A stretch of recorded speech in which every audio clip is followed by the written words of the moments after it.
grabbed my arm, snapped it completely off. It's hanging by a piece of skin.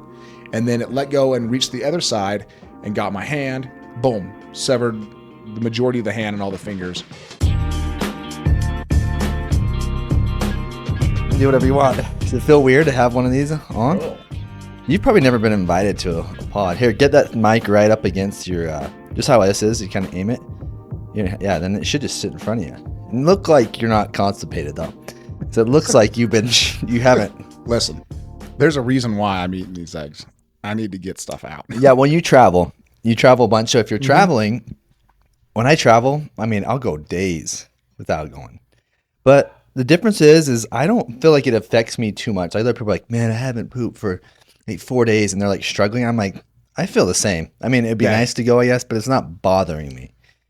Yeah, I don't really like that we're starting this conversation out about just poops and whatever, but if we're going there, we're going to go there for a second. I'm on a Honolulu layover, and this is like 2 weeks ago, and I drive up to the North Shore where all like the kind of famous surf spots. I was going to check it out, maybe swim a little bit, and two really weird things happened. One, I ate some poke, and for the audience that's uncultured, that is like you smash up Doritos, right? And then you kind of like put them on the ground and put a bunch of mayonnaise inside it. And urine. It's, yeah. Okay, so you're eating poke. Poke is raw fish that they cut up into little like cube chunks, and they put some like mayonnaise or sauce. Dude, I'm just kidding. My audience, they all know. They're very cultured. Oh, they're cultured. Yeah, of course they're foodies. Oh, so go on. Why did you not give me an extra 20 minutes to like wear normal attire? I feel like it. He acts like you don't wear that. That is your normal attire. I've never seen you in like a shirt that doesn't show your arms. Hang on a second. Let me just have a drink. Yeah, that's for our sponsor. Jeez, listen. So I'm in the water about 30 minutes after. Yeah, and I feel this like stabbing pain in my gut, and I'm like, what in the world? And I immediately realize it's food poisoning, and I get out, and by the time I swam to the shore, which was like I was like feet from the shore, I'm already throwing up. It hit you that fast? So fast. I'm like, okay, I got to get back to the hotel. I stopped 7 times in the 35-minute drive at 7-Elevens, beach outhouses. Like so I'm sitting there, and then I'm like, dude, I'm gonna have to call out sick. Like, I'm not going to be able to fly a plane. Yeah. I'm not going to be able to be in the cockpit. This is going to be a one-man crew. The other guy's going to have to do everything. I'm just going to be incapacitated. And, of course, the government doesn't want a pilot up in the cockpit incapacitated. So I'm like, all right, yeah, I'm calling out. And about 2 hours before the flight, I start feeling better. So I call the other pilot up, and I'm like, hey, here's the situation. I could potentially call out sick, but then they're going to cancel the flight. You guys are going to be stuck here another day. You're going to have 200 passengers that the company has to put up in a hotel. And I'm actually feeling a little better. Yeah.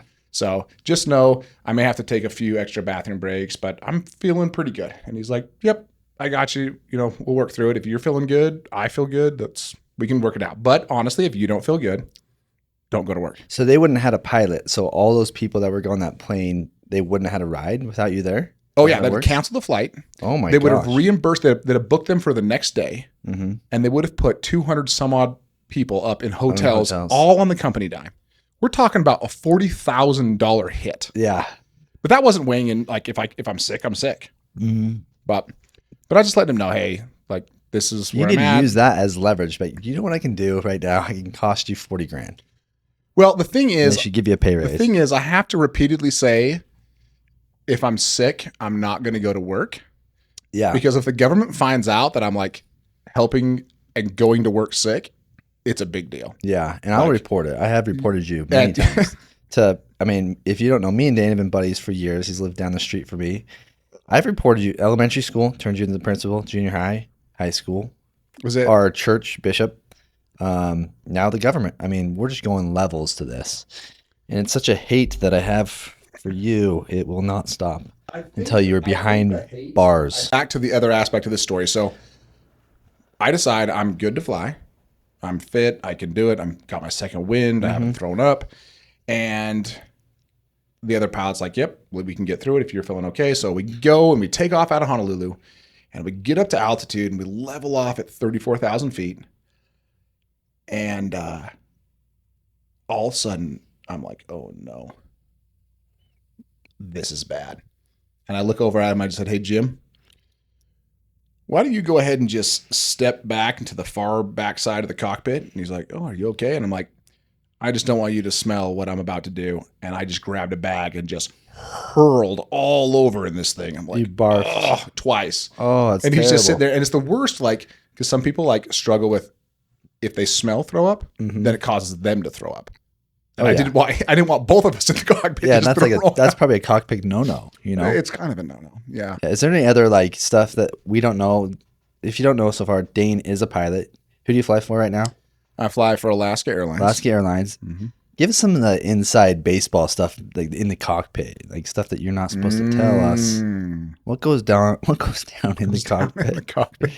Please. Well, aviation over the years has gotten much and much more automated. Automated. So, like when I fly a small plane, like I have to do every little thing, and I'm touching everything, and the yoke and the throttles, and every takeoff and landing. I have to just be like real precise. Do you ever just get in there and you start pressing buttons? You're trying to talk to the co-pilot, and they're not responding. You look over, and it's just like a robot or like an AI type situation there. Because eventually, you guys we're gonna get rid of you, and you're gonna be some cool looking robots, sexier robots too. Yeah. No. So there's two people in the cockpit for a reason. Like, could one potentially get the job done?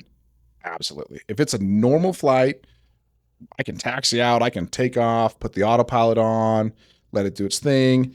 Once the autopilot's on, like I'm no longer at the controls. I'm more just like a computer manager. I'm just making sure that the computer system is flying the plane correctly, that the gauges are doing well, we're not overheating an engine.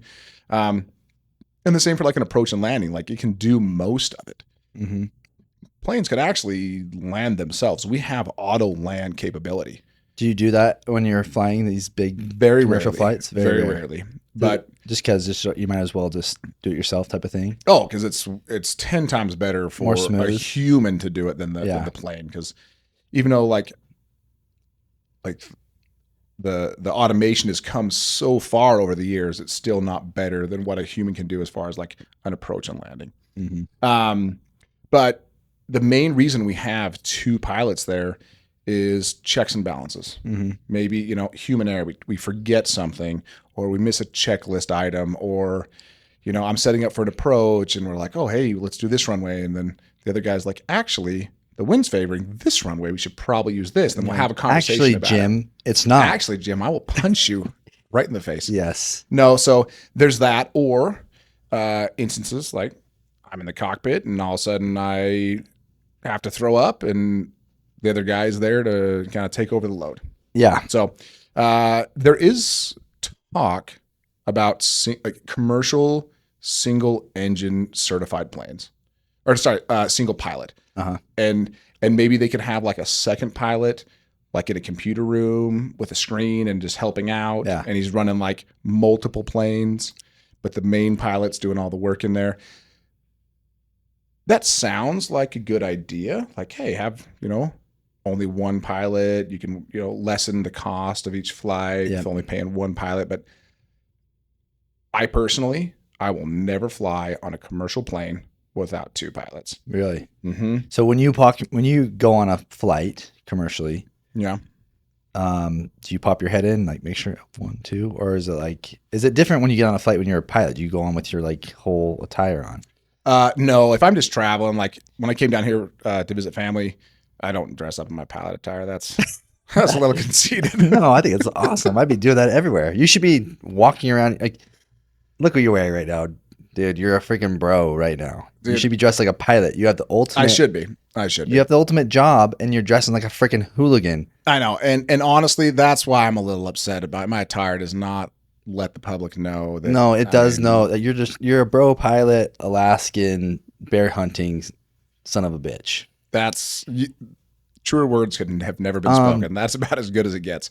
No, most importantly, I want the listeners to hear.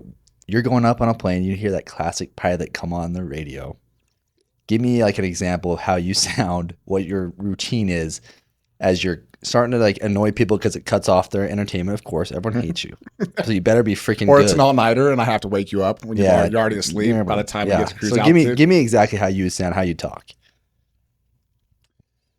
Well, folks, from your flight deck, again, I'd like to welcome you aboard, as the flight attendants mentioned, Alaska flight, blah, blah, blah.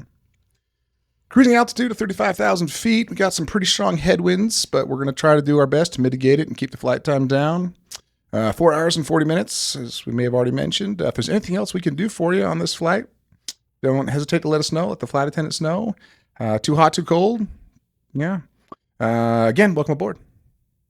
So that's pretty solid. I mean, there's no jokes in there because I've had some funny pilots get on, and it's just like almost like a stand-up. We're like, oh, okay, I'm you can cut into my, Jurassic Park viewing if you're gonna come in and put something really funny like that. But yours was just like, hey, basics. Just straight to the point. I'm a nice guy. That's kind of your tone. I'm a nice guy. I'm a nice pilot. I'm gonna get you where you're going. I'm not gonna interrupt too much. But, yeah, dude. So it's super funny, and I don't want to get necessarily into this topic, but I was listening. There was a Rob Schneider comedy skit. No, if they're looking at you right, they know you listen to Rob Schneider stand-up comedy. Happy Productions or nothing. I won't watch it. Yeah. No, he had this joke, and he was like, "Hey, the CEO of United just mentioned the other day that for the next year, the biggest factor in hiring new pilots is going to be diversity." And there's a bunch of people in the crowd kind of cheered, and he's like, "What? Diversity? Not like the best pilots we can find, regardless of who they are?" I was like, my gosh. "Oh, that's so funny," because we're in a time, we're in a woke cancel culture where we feel like we have to like cater to everybody, and I still just believe like you just got to have the best pilots. Like no, you want to have cater someone that's diversity safe. to like my customer service type stuff. 100%. But please just put the best person. I don't care if they don't speak English, they're speaking whatever. Doesn't matter. If they're a better pilot, get me there. Mm-hmm. So that begs the question: why did they just hire you for a diversity thing? Because you're not a great pilot. I mean, you can get us down in like. I might actually be the worst pilot. I would suggest like if you fly on Alaska Airlines or soon Hawaiian, Yeah. we're buying Hawaiian Airlines. That's what I've heard. So if you fly on either of those airlines, just say, "Hey, I'd like to peek in the cockpit and, Is there and make sure that Dayne's not my pilot." Pilot Jenkins up there? Like, yeah.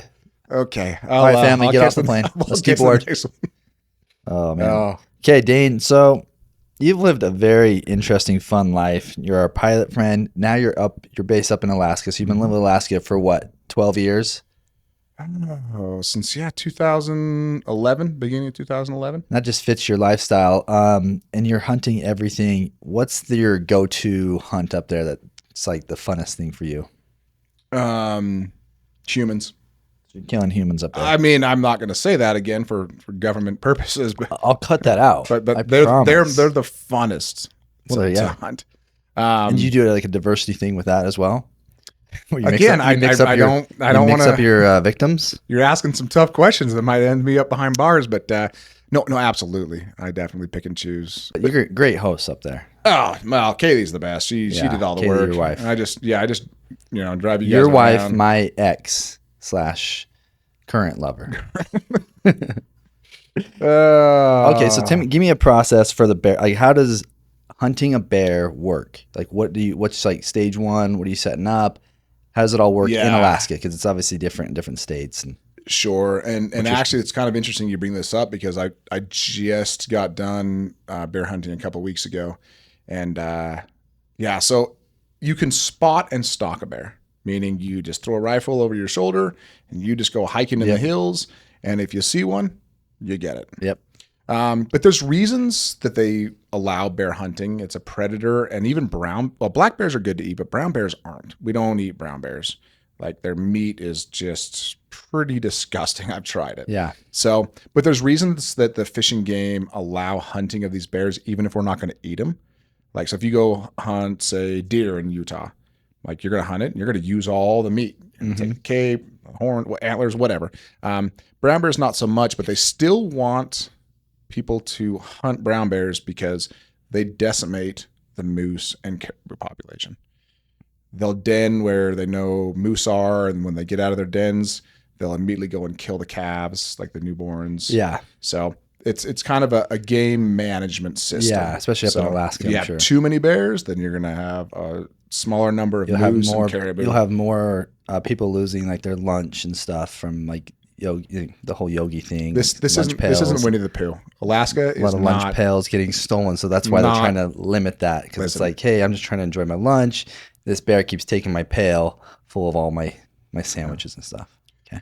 I'm glad you can joke about this, but Alaska bears, this is a real thing. It's a real problem. No, I understand. No, dude, we're talking like real world stuff here, and real world bears. Winnie the Pooh thing. That's okay. So go on. So for a few months out of the year, they'll let you shoot both black and brown bears, and so you, like I said, you can spot and stalk. Just go hike in the hills and see if you find one. But it's so dense, the foliage in Alaska, that it's very hard to actually see a bear. Yeah.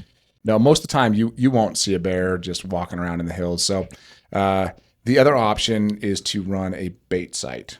Yes, that's what you can see. So basically, you have a big 50-gallon drum or barrel, and you tie it to a tree with like chains and locks, and then you just fill it with all sorts of stuff that you think bears would like. Like what? Honey? There he goes again.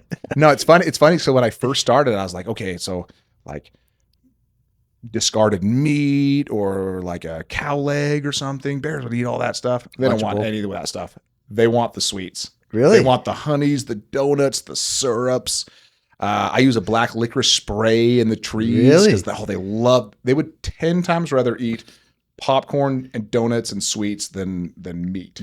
I actually think this is BS, because what I think you're doing is you're creating your own little man cave out in the woods, and those are your treats, like your sweetest fish and stuff. So you can like munch on these things until a bear shows up. So you can say the bear wants it, but I really think you're munching and you're hanging out by yourself in the woods.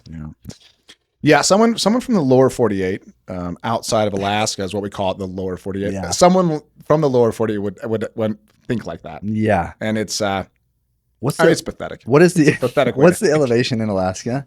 The same as California.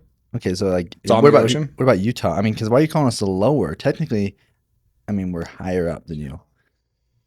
And you're like the last state we ever picked up. You're like Alaska. You didn't even want, or Russia didn't even want you guys. I think Russia sold Alaska to us for like, a couple sandwiches or something. Your questions are ridiculous. You're ridiculous. Okay, I love you because we have this past history. So I can, but I don't like you as a human. Okay, and so if you were near my bear site, if I saw you come in to try to grab a little honey treat or whatever, what you would lock? You put a lock on it, and no, I would shoot. Jeez, I would shoot. Throw you in the river. Okay, so you take a couple Snicker bars, you take a couple bites out of it, you leave him there. The bear he shows up, and are you waiting in the tree stand for like a few days? No. So you have to get the bears patterning in. Like, it's not like you just throw it in and then like a minute later they're going to start coming. Like they need to smell it. They can smell it from like a mile, 2 miles away. And sometimes they'll come in, they'll be leery, so they won't immediately come to the bait, but they'll be like curious to what the smell is. And then once they finally commit and realize there's no danger, then they'll start patterning and coming in every day. Yeah. So I set up a new bait site this year. We got to go on a jet boat 5 miles across the lake, 7 miles up this river, and you got to go in like 2 inches of water at times. So we're up in no man's territory. Like, these bears have never seen a human ever. Yeah. So we set up the bait site. We go back a week later, and we stock it with popcorn, dog food, expired bread, jellies, donuts. I'm pouring syrup all over the ground. And the biggest one is used grease. Yes, that sounds terrible. It does, but no, I actually go to basically like the local Denny's in town. Yeah. And I get all their expired used grease they're just going to throw away. They have a company come in and get it. Yeah, they keep it in a big barrel, right? Yeah, well, yeah, big 5-gallon or 3-gallon buckets. Okay. And then I take that down and I just pour it all around. And the bears, I mean, if I pour it on a tree, they'll eat the entire tree. If I just pour it on the dirt, they'll eat all the dirt. So when you go and you bring that thing of grease, how long are you expecting? You're like, hey, I got like 2 days to shoot this bear type of thing. Okay, so once you get it stalked, it might take a week or two for the bears to start coming around. Mm-hmm. And depending on how many bears come in, you may have to restock the site every 2-3 days, sometimes a week. But you got to keep doing it consistently, because if the food source is gone, then the bears are going to move on. Yeah, but how many bears are you trying to get consistent bears to the same spot? So you don't want to shoot the first bear fast and like be done. Yeah, you want a bunch of bears coming in, because you don't want to take a little bear. Like, there's a reason you want to take a bigger bear, because those are the ones that are hurting the moose and the caribou. So after we set it up, went back 2 weeks, and we had one bear patterning in, this little black bear, and I was like, son of a gun, so much effort. It's an 1.5-hour drive. It's a 40-minute boat ride, hauling all this food and stuff up to it, and setting up the barrel and the stand. And we got cameras, because that's how we knew that bear was. We have cameras set up, a motion sensor. So we're like, dang it. So we put the rest of the dog food in, and we came back 4 days later, and we had 27 bears hitting that every single day. No way. It was just bear after bear. One bear would come in. The second he left, another bear would come in. So then you're getting more choosy with the bear you're choosing to take 100%, 100%. How many bear do you get to shoot a year? Like you personally, like since you're so a resident. A resident, I can get just an over-the-counter tag. It's pretty much free for a brown bear. And I can take, in my specific area, I can take one in a season. Okay, one brown bear. One brown bear, which is essentially a grizzly bear. Yeah. Black bear, I can take 4. Why is there just more black bear? Like they're trying to lot more black bear. And black bear they're a little bit smaller than the brown bear. Much smaller. Better, but good meat. I've had some of the black bear meat. Yeah, black bear meat's actually pretty good, especially if you get them in the spring, because that's when we hunt them. Because the last thing they ate before they went into hibernation was like mostly blueberries or vegetation. It's so stereotypical. I mean, this is exactly what I thought they'd eat. That's what you thought. But no, if you eat a bear like that's just been eating nothing but salmon or moose or caribou, hence why we don't really eat brown bears much, because their meat doesn't taste good because they're more carnivores. They're eating that. Okay. But a black bear is like almost 80% omnivore. Yeah, because they're eating berries. Or herbivore, I should say. And then Swedish fish. And the Swedish fish and the Lunchables. All that stuff you're feeding them. Snicker bars. Snicker bars that we're splitting. Sometimes I'll take a bite and I'll hand it to him. And but you have a moment out there, your little buddy. So this year we took. Oh yeah, so you asked how long you sit in the site. Yep. Normally 2 to maybe 5 or 6 hours, and then you're kind of sick of sitting in the tree. So it's about 30 feet up and just a little like seat that you've put up in the tree, and it's not fun. You don't enjoy it. Do you go and just put on like a podcast you're probably listening to this podcast most of the time when you're up in that tree stand? But. Most of the time, it's a mix between you and Taylor Swift. Yeah. So one of those two things I'll listen to most. Corn.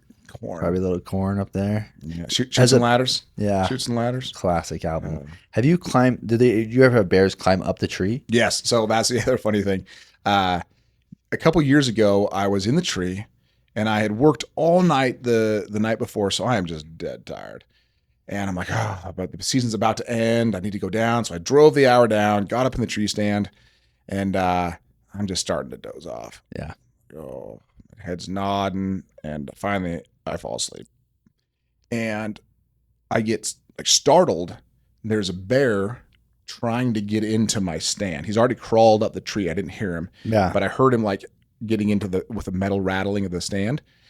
And then I kind of jumped up, and he leaped from my tree to the next tree, which is just about 6 or 7 feet. And he's just clinging to it. And the both of us are like 6 feet apart, just staring at each other. I'm just like, the night before I had just watched The Revenant with Leonardo DiCaprio. Where a mom grizzly bear with her 2 young just mauls the crap out of him. And I'm just sitting there and I'm like, it's going to be DiCaprio 2.0. This mom's going to just... pump the brakes on comparing yourself to DiCaprio, but yeah. Looks-wise, 100%, but maybe acting, not quite. But, dude, it was... That's intense. And so what are you shooting this bear with? What are you trying to? Do you have like a pistol you shoot this thing with? Do you have a rifle? You probably have both on you. Usually a rifle. All the stands that I've run, you can get them with a rifle, but they're close enough. If you wanted to use bow? a bow, you can get them. And Have you hit one? Have you hit any with a bow? I am not manly enough to hit one with a bow. Well, you're up in that stand. Pulling it back would be kind of tricky, right? Yeah, because you got to actually like stand up out of the seat, and then you're balancing 30 feet in the air. Is a rifle awkward because you're so close? No. You have a potential if you don't hit it right for the bullet to have so much velocity to go just straight through the bear and not actually like explode inside.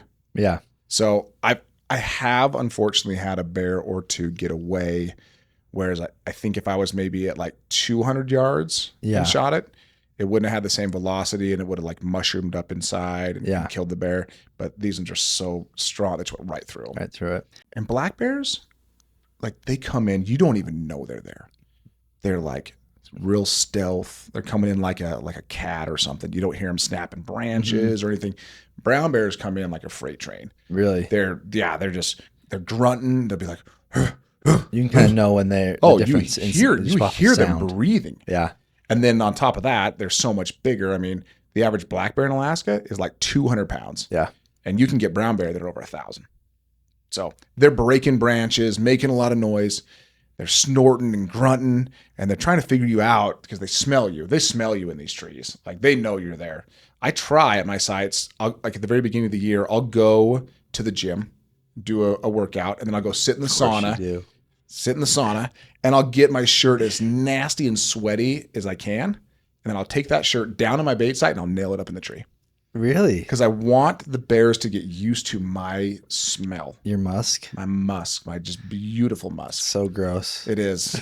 Nailed up in the tree? It's funny how you like act like you don't know this when I've told you this and you've asked me to mail you a couple of these shirts for your own personal use. Yeah, to turn him into the government. This guy is gross. He is. He flies sick and yeah. So this year, I've had a buddy that's been doing the site with me, and we've taken like I think 7 or 8 black bear. I had an opportunity when I was in the site the last time. I had 7 different bears come in. Yeah. But none of them were the bears that I wanted. I was holding out for a certain one to come in, but he never came in. And you dress it all up and you pack it out yourself? Yep. Or do you call someone in to come help you? You might do that. I would totally do that. I would call as a weaker man. Well, I would as an Alaska manly man. Yeah. No, I'd do that stuff myself. I would definitely I would have assistance doing that for sure. Just like, all right, bring that home to my house. Yeah. No. Clean it. Yeah. So we'll clean it out. We'll take the whole hide. We'll take the skull. We have to take evidence of sex if it's a male or female to the fishing game, and then I'll just carve out all the meat depending on how I want to do it. If I want to keep it in, like back straps, tenderloins, like nice and pristine, or if I just want to hack it all up and use it for burger meat. Yeah. What's the best part? What's the most tasty part of a bear? Inner thigh. The inner thigh. Inner thigh. The inner thigh, we're not talking quad. No, we're talking real good into the inner thigh. Okay, because I'm more of a quad. You're a quad man. Meat guy. No. So definitely the back strap or the tenderloin, which is the spine. It's the meat that's right on the top of the spine, on like the back, and the underneath, like kind of the backside of where all the guts are. And it's a little grotesque, but that's generally the juiciest, most tender spot on, I guess, pretty much all animals. I actually don't know why. Yeah, but that's usually the best spots. So very cool. Yeah. So I didn't get any bears this year, and that's okay. But we did take. There was a 9.5 foot brown bear that my buddy took off the site, meaning like when it stands up, just like full stand, its head is 9.5 feet tall. That's insane. So he called help to help him get that out, I'm sure. He had his like teenage boy in the stand with him, so he felt a little more like, hey. But the hard part is like these animals usually don't just drop immediately. They run off? I mean, with most animals, when you shoot them, even if it's a good kill shot, let's say you shoot it like right through the heart or lungs or whatever, it's going to have enough adrenaline to allow it to run for maybe at least 50 yards. Feeding all those Twizzlers and whatever else you're giving it, it's just on a sugar high. Yeah, he's just loaded on sugar, just ready to.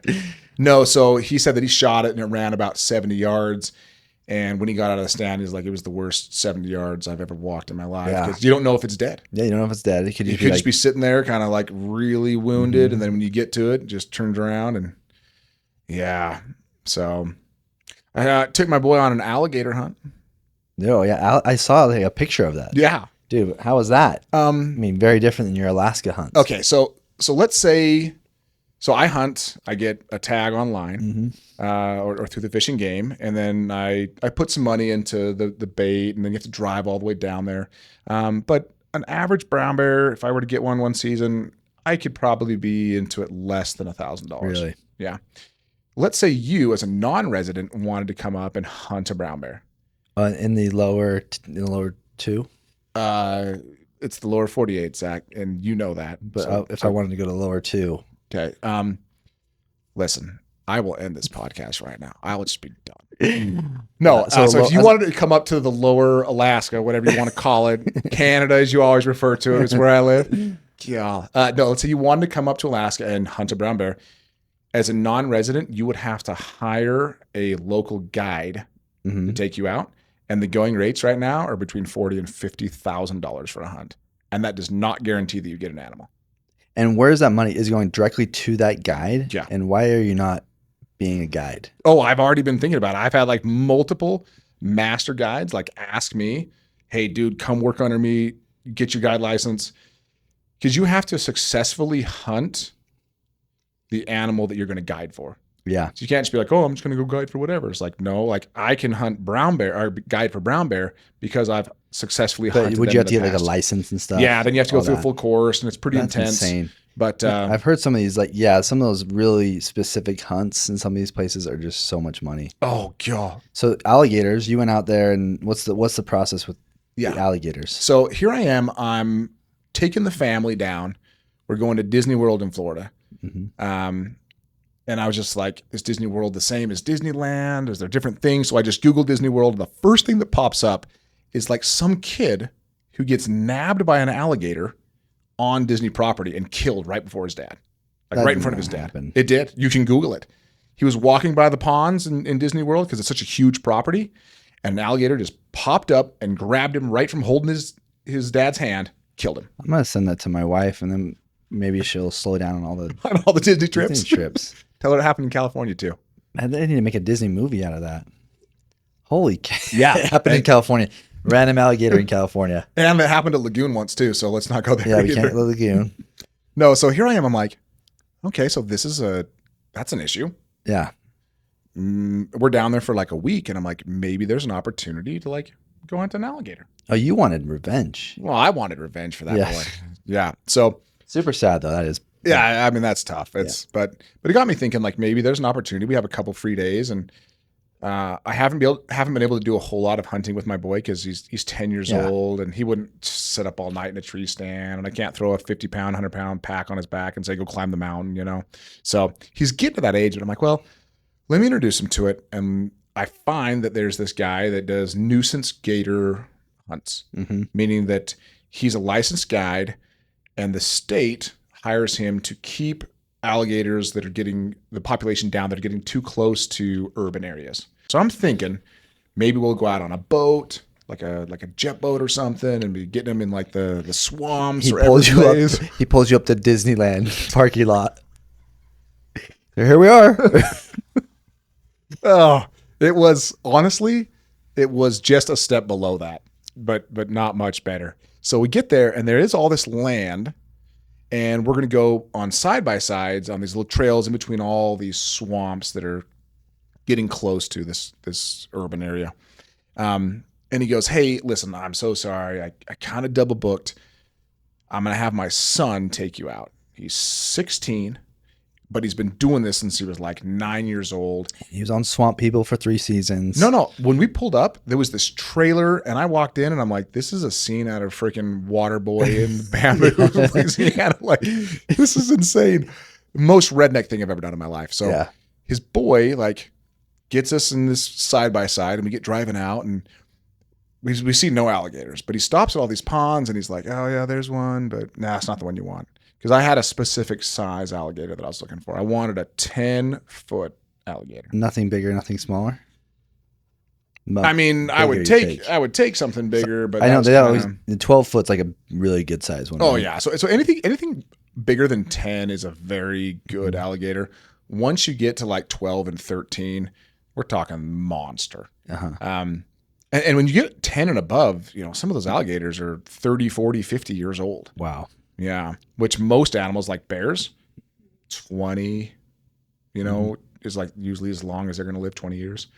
So we go out and we get to this one spot and he's like, oh, there's one, but yeah, we don't want that one. There's one we don't want. I don't see anything. And I'm like, how can you tell? Like, I'm not seeing anything.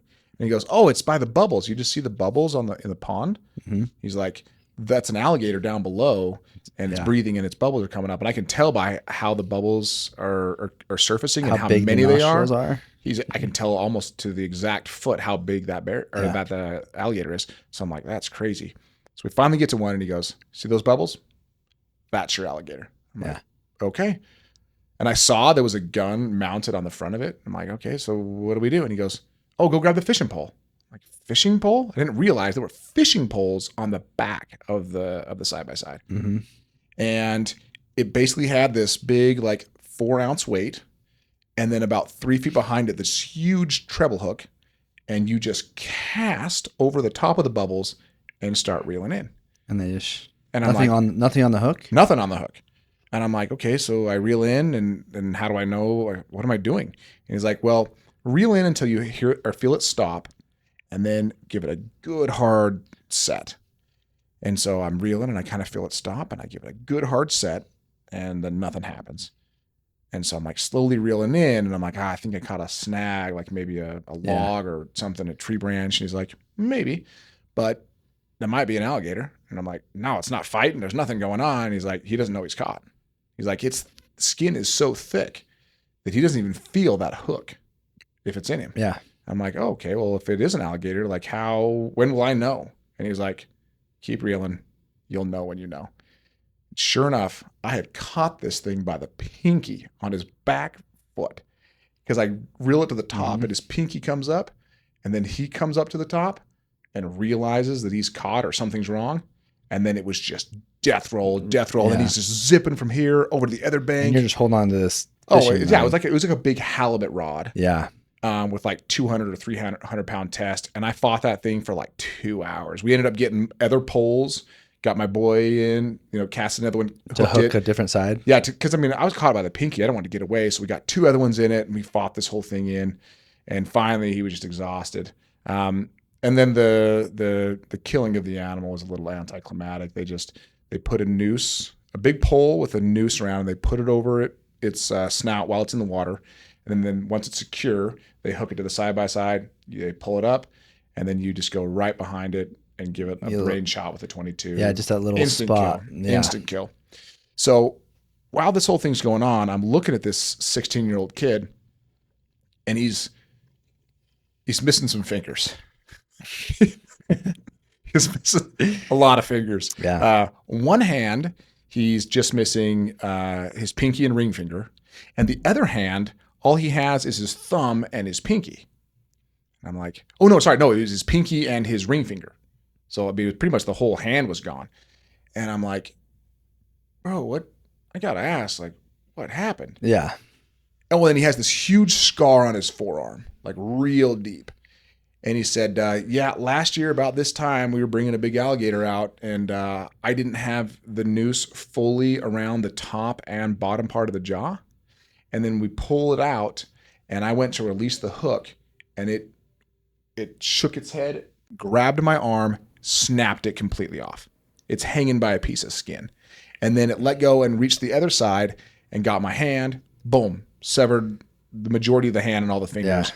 And I'm like, were you with clients? And he's like, oh yeah, these clients caught this alligator and here I am sitting with half an arm and half a hand. And I'm like, oh my gosh, bro, how old are you?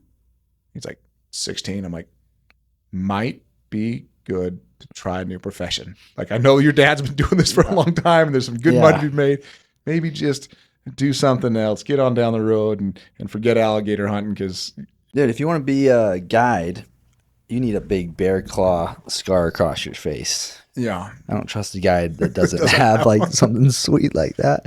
Like just like right through the eye or something. We were somewhere, I forget, like traveling somewhere. We went to, we were snorkeling and we had this guide with us. And the guide, he was like taking us around these little islands. And he's like, hey, do whatever you want in these little spots. Go snorkel, go down deep, but like, don't mess with the eels. Don't like, I saw a giant eel here. Just don't mess with it. So of course I'm like, I'm a really good swimmer. So I'm down there. I see this big eel in this coral. So I'm down there getting close. This thing comes out, it's huge. Yeah. And then next thing you know, I see the guide, who's just a local guy, and he recognizes, oh, like, this kid's not just some old tourist. Like he can handle himself. So he's starting to show off for me with this eel, and he's coming down, he's feeding it, and then we dive down. It was probably a good 20 feet down. We were just free diving. Where are you at? We're in Bora Bora. I was trying to Hogle Zoo. Yeah, we're in someone Hogle Zoo. I try not to say Bora Bora just because I don't want to listen. I want to be on the same level as my listeners. Not many people have. Listen, Zach, you haven't been on the same level for a long time. Like, so I'm in Bora Bora, right? And if you haven't heard of it, if you haven't been to Bora, you haven't lived, right? Well, yeah. So I guess none of us have lived because, dude, we don't have podcasts. Yeah, podcasts, and I've been to Bora Bora.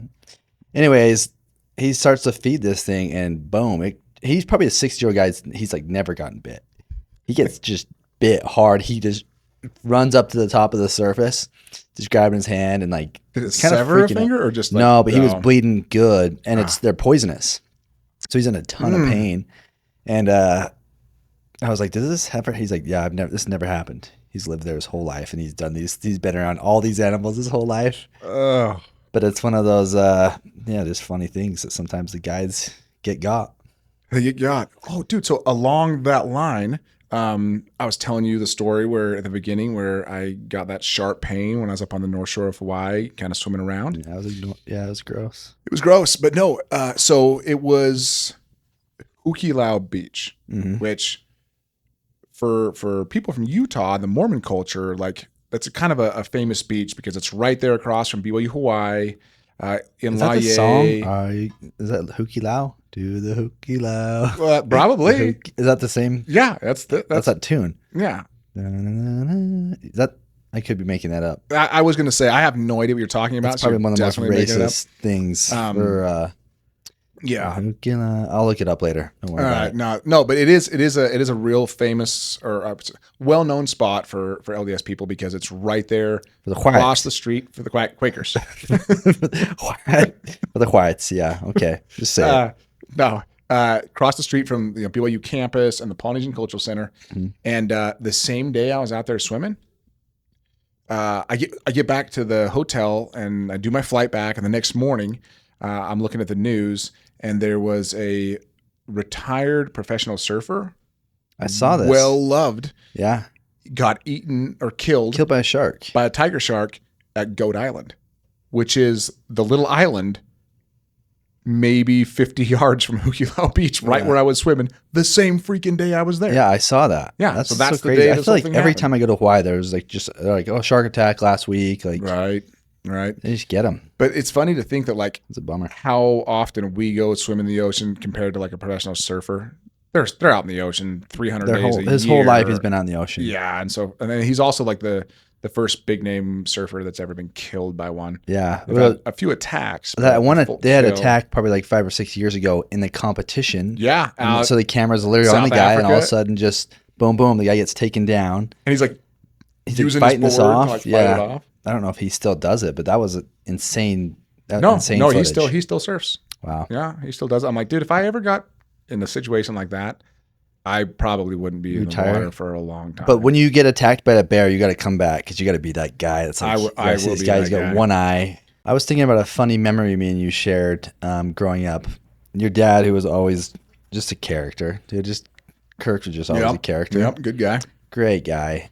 He was using like some type of the skill saw, and I had a total like Napoleon Dynamite moment where I was like, "Hey, Dayne, hit your dad with that football." And you just wound back, and while he's using a skill saw, cutting something very focused, you drill a guy in the face with a football, and he literally was like, "What the freak just happened?" Man, you were so dumb. I could get you to do anything back then. What's your was your most memorable moment from scout camps over the years? Oh man, our neighborhood, we had some wild. One time, we were just harassing this scout. There was a guy that a camp counselor. He was like brand new. Yeah, he kept coming to our camp, and we had about 15 of us, and we were just harassing him, and like almost like sexually harassing him at that point. I mean, we weren't at all sexually harassing him, but No, what? Droopy got out of the tent naked, and tried to was trying to hug our camp counselor, and he was probably only like 4 or 5 years older than us.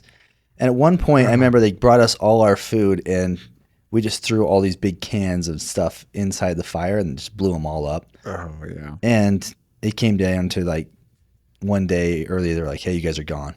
We're kicking you out of camp. It's over for you guys." Yes. And we had a big powwow, and the adults tried to chew us out a bit. But yeah, we got out of there one day early because of that. I remember that. So that was a good scout memory. The best part about us is I could kind of watch those guys do it and be entertained, but I wasn't like getting in trouble. Right. So I had a good mix of like, I'm not the guy, I'm not the instigator, but I'm really enjoying all this entertainment because these guys are freaking wild. Oh yeah.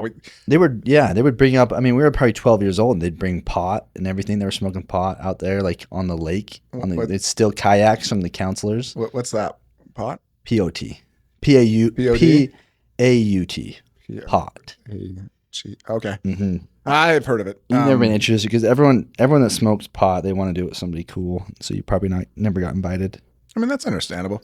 Yeah, it was a Wild West back then with Scout Camp, and I felt bad. I really feel bad for like the leaders the adults that had to go up with all the idiot kids. Oh, dude, and we were pretty bad. Like you said, it was. I think we were on a different level of bad. I think. Yeah. On those camps. Yeah, I think remember like one year we chopped down like the flagpole that was in the center of camp. When chopped it down, and then because it chopped down, and then it hit Nate Day. Yeah, there was somebody like that hit him, and then Riley cut himself and had to go to the hospital. He had stitches or something. Yeah, he had bad stitches, but he didn't want to get. Yeah, I don't know, dude. Yeah, we were. And they toilet papered the outhouse. We did toilet paper the outhouse. Yeah, I remember that. Yeah, there was some bad. We had patience on those leaders because they, they stuck with us. So it's way different. I got back from we had a high adventure camp for our ward. I got back last night. Mm-hmm. Kids are just better now, and they're cool. Like they're well rounded, but they're not like punks. Like they have a good balance. Yeah, I felt they're just better kids. It's so one thing like we were adventurous. We were cool, but like these kids are like these kids are cool. Yeah, they're not punks. Maybe that's how the adults viewed us. Mm-hmm. Maybe. Probably not. They're kind of cool. I don't know. I'm excited for the Olympics though. Yeah. The Olympics will be sweet. Yeah. The basketball team. Have you heard of this new concept of, I think they're calling it the enhanced games? Dude, it's interesting. So there's these two guys that are like talking about, hey, we have this huge corrupt system in the Olympics where we've got billions of dollars coming into the Olympic Committee and the countries that are hosting it. Mm-hmm. And the average Olympian makes $30,000 a year. And that's not straight from the Olympic Committee or the money brought in. That's from like endorsements of whatever they're doing. So what does it pay to be an Olympian? Like you pretty much already have to have money enough to just devote your life to it because you're not making money. You're going for glory. You're not going for money. And then how do you go in and be like, all right, I'm going to do it completely clean. I'm not going to blood dope. I'm not going to be on. Because you can't even go to like Maverick or your day to day without getting some of them roidies in you, dude. Hang on a second. Yeah. No, have it. No, I've got a habit, and I'll kick it one day when I die. But no. So then you get, every year you get all these Olympians that are just getting, drug tested and they fail. And I remember they were saying like, I think that was the last time or when Lance Armstrong got his stuff pulled and they were going to pull the Tour de France and they were going to give it to the next guy in line. They went all the way down to number 17. Yeah. Before they found somebody that wasn't on something. Mm-hmm. So, and it's the same way. I mean, Olympians in every country. You watch that documentary Icarus? Yeah. That's pretty interesting with all the Russian stuff and all the, steroids and blood doping. And it's like, well, so these two guys were like talking about this concept of the enhanced games where it's we just take it all No off. holds bar. But we just see what the human body Is can capable be of doing. capable of doing. And then on top of that, we'll pay him money. Yeah. You win a gold medal, you get $1 million. So that right there is sounds not like only something glory, it's money bringing into it. Sounds like something the Saudis are going to get Saudis. involved with, for sure. Get Right, involved right. with because they don't mind. Just like, hey, let's just pay money for entertainment. Yeah, exactly. And I was thinking in my head, I'm like, there's no way they'll do that. But then I was like, well, something kind of like that happened in the world of fighting when you had boxing, this big sport with gloves, lots of restrictions. And then they're like, you know what? Wait a second. Let's just let him in there and just freaking gladiator style and see what happens. It seemed barbaric at the time, and then it slowly evolved. Yeah. So maybe this, enhanced games might not take off immediately, but maybe a little down the road. Yeah. 5-10 years.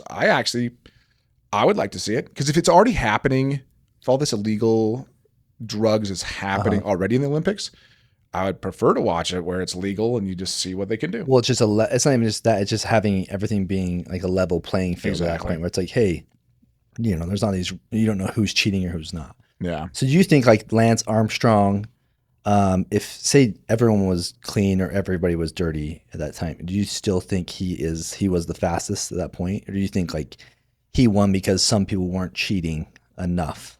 No, I still think his ability, his mindset was on a he was the totally best different cyclist. level. He was just the best cyclist. Regardless. And he beat cancer, came back. Maybe he used it for a little bit of a leg up. But I still think if everyone was clean or if everyone was doping, I agree. He would still be the his best. problem is like, and this happens with a lot of people, is like they double down on a lie. Like that, you remember the Liver King? You remember this Liver King guy that was like all over Instagram? He was just shredded to pieces. He's like, I don't do any steroids. Even like Joe Rogan was like, he does steroids, and he just said no. And finally, I know that actually was Dave Kiley. it did look like Diesel Dave. When I first saw that guy, I'm like, this is Dave on steroids. Yeah. Okay. But he just lied for so long, and that's really what like.